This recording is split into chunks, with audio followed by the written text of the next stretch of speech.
Les réactions inquiètes de la classe politique occidentale se succèdent et certains réclament à corps et à cri une intervention militaire directe.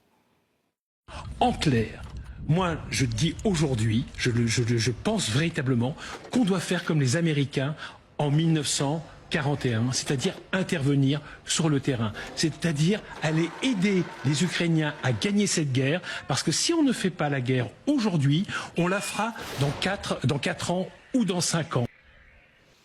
Sylvain Ferreira, vous aviez l'air assez affligé de la réaction de M. Quatremer.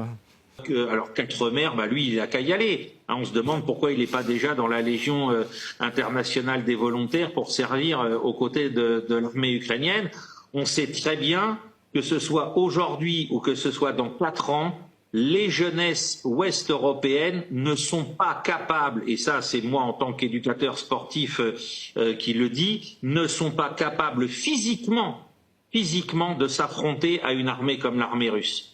Faut le dire clairement, on a laissé nos enfants dans des situations catastrophiques en termes d'éducation physique et sportive, et donc on ne pourrait pas envoyer nos gamins là-bas parce que de toute façon, ils n'auront même pas les capacités cardiovasculaires pour tenir l'intensité d'un combat comme celui qui se déroule en Ukraine. Donc Monsieur Quatremer fait comme d'habitude dans des grandes déclarations ostentatoires, lui qui a jamais tenu un fusil de sa vie et qui n'en tiendra probablement jamais un avant que sa vie ne s'arrête. Donc tout ça, c'est du grand n'importe quoi, et pendant ce temps-là, les Ukrainiens commencent à résister à l'intérieur contre le TCC pour ne pas aller au feu. On a vu des scènes de plus en plus catastrophiques. On a vu un homme cette semaine dégoupiller 2 grenades en disant aux gens du TCC « Je préfère mourir ici que de mourir sur le front ». Ne l'oublions pas. Ahmad, qu'est-ce que vous en pensez?